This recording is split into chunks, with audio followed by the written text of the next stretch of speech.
Hey guys, today I'm going to be showing you how to use the autopilot on the Cessna Citation X in X-Plane 12. And the first thing you want to look at is this screen down here in the middle.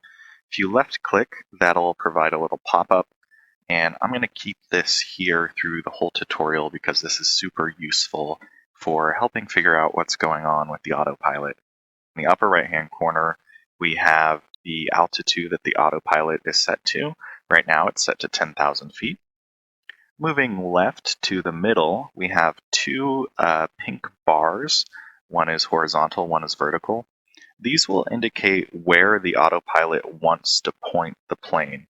So theoretically, you could be manually operating the plane, but have the autopilot tell you where to point the controls and just line up with this pink bar, and you would stay at the altitude that the autopilot's set to, even if it's technically off. Next, in the lower left-hand corner, we have the heading indicator. This is how many degrees the autopilot is set to. These are degrees on a compass, and if you look at the compass here in the middle, there's a little blue sort of rectangle with a little arrow in it. This is where the autopilot wants to point the plane. So right now, the autopilot, if it was on, it's off right now, would point the plane to 270 degrees, which would be just off to our right. Next thing to cover is some of the controls to modify autopilot values. There's some controls in between the seats here. There's CRS and then heading. And then if you look at the Copilot controls, they have CRS, altitude select, and then heading. Now, I believe the reason that the Copilot has the altitude select and the pilot doesn't is probably to do with Copilot duties. I would assume that Copilots typically handle some of the autopilot stuff, which is why they have more controls on their side. I don't know. I'm not a pilot. That's my assumption. But these are some important controls that we're going to be using later, so remember where those are. And then finally, in the middle, we have kind of a whole big display here with all the rest of the autopilot functions. And as you can see, there's a lot of acronyms here, so it's not straightforward how to use it. And even if you know what the acronyms mean, sometimes it's confusing how the autopilot works. So I'm going to do my best to explain it to you guys so that you can use this to fly from airport to airport. Okay, looking at the center position, all these autopilot controls. First, let's figure out where the off switch is. If you're messing with this thing, you're going to want to know how to turn it off. There's technically two ways. One way is standby here. So if you press the standby button, it will essentially disengage. But that's not exactly the off button, and potentially there might be some different rules associated with it. But the proper auto off button is this right here. So right now the A is not lit up, and that's because I have autopilot off. I'm going to unpause for just a second here and switch on the autopilot. Okay, and then I'm going to go to standby mode so that the autopilot isn't trying to set our heading or altitude just yet. Okay, so I've switched on the autopilot. Here we see a bunch of different buttons. I'm not going to cover all of the buttons and everything that they do. I'm just going to cover enough to get you started. I don't know, all of these buttons, what they do. And also, some of the buttons in X-Plane, because it's a simulator, aren't necessarily hooked up to anything. You will encounter that some planes have buttons that don't do anything, and that's just kind of a limitation of the simulation. They don't program every single button necessarily. They just program enough.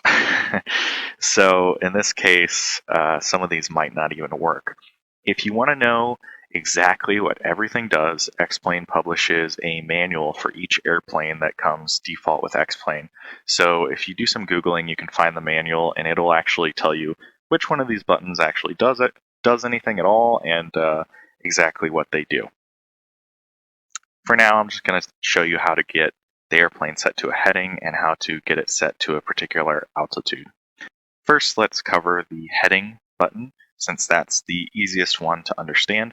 So I'm going to, again, unpause the game so my airplane is flying around, and I'm going to click the heading button, and the airplane is going to start to turn itself. Now, as you can see, these pink bars, again, are the autopilot. So you can see the autopilot is controlling the plane, and it's putting the plane going the direction it wants it to go. And here we go, it lines up with the blue rectangle there on the compass, and we're flying a heading. Awesome. So already pretty easy, right? We've got our plane flying this heading. If ATC had told us, hey, fly this direction, we'd be done. Okay, so we're flying a heading. How do we actually change the direction? Well, we've got these dials between the seats, and if we rotate them, you can see in the left that our heading is changing. So I'm going to rotate the airplane to the left, and the autopilot is going to slowly turn the plane until it matches heading 205. You can see it doing that here.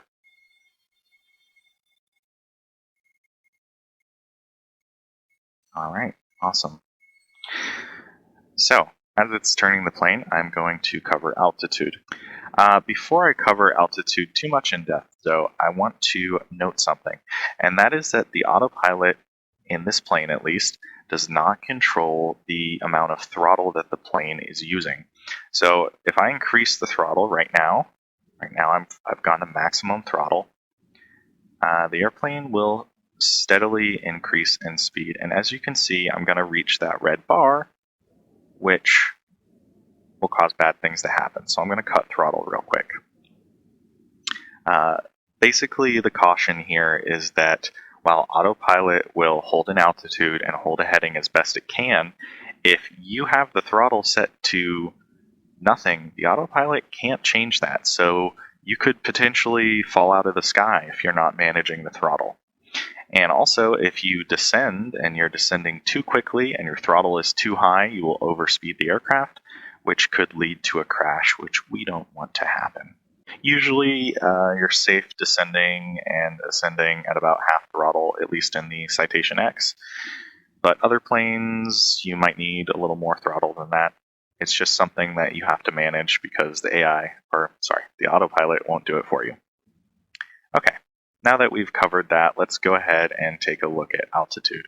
There's a couple quirks about the altitude. It's not very straightforward. First, let me just engage heading. So right now we're in standby mode. I have control of the aircraft. I'm going to maybe do a bit of a sharp turn here. And it looks like we're at about 8,000 feet. So I'm going to descend to 7,000 feet manually. And I'm going to cut back on throttle a little bit. Okay. Now I'm going to hit the Alt button we're at 6,700. Okay. So right now the autopilot is going to attempt to maintain 6,700 feet. So you can see it's descending the plane a little bit. And I'm going to level this off a little bit. It'll let me. So here you see that the autopilot is going to help us maintain 6,700 feet. So it'll keep us at that altitude. Because we pressed the button, it'll know like, hey, hold us at that altitude for a little bit. I'm going to turn heading back on because it's being a little bit difficult at the moment. And it'll turn to its desired heading in a second. All right. Now, here we can see that the desired altitude is up in the upper right-hand corner. What if we want to change our altitude using just the autopilot? You know, we don't always want to have to disable the autopilot altitude, climb to the altitude ourselves. We want it to just do that automatically. If you remember, there's a little altitude selector here, and we can go and be like, hey, take us down to, actually I'm going to ascend because we're a little close to some hills. Why don't you take us up to 8,000 feet? And we tell the autopilot to do that, and we look at these pink bars here and it doesn't seem to be ascending. In fact, it's keeping us at about 6,700. Why is that? Well, the autopilot is actually waiting for you to tell it how fast you want to reach that altitude. The pilots are kind of in charge of the passengers having a smooth ride, right? And also the pilots know how fast they want to reach an altitude. Sometimes you might want to go really fast, right, and get to that altitude as soon as possible. And sometimes you want just a smooth ride and a gentle ascent. So that's what this nose down, nose up dial here on the autopilot control panel is for. So I'm going to tell it, hey, let's nose up. Oh, I forgot. Before we do that, we have to switch from alt mode to vertical speed mode. So I'm going to click vertical speed. Altitude mode is going to disengage, and then I can change the dial. And I'm going to tell it to climb at 1,000 feet. I believe that's per minute. And now we see that the autopilot is actually climbing us up to 8,000 feet. And again, don't forget, you have to manage the throttle. In this case, we're climbing, so maybe I want to help it out a little bit, increase throttle, but always keep an eye on your airspeed when using this. Alright, that concludes the video on how to use the autopilot on the Cessna Citation X. I hope you guys learned a lot, and I hope that helps you as you learn to fly around from airport to airport in X-Plane 12. Thanks for watching.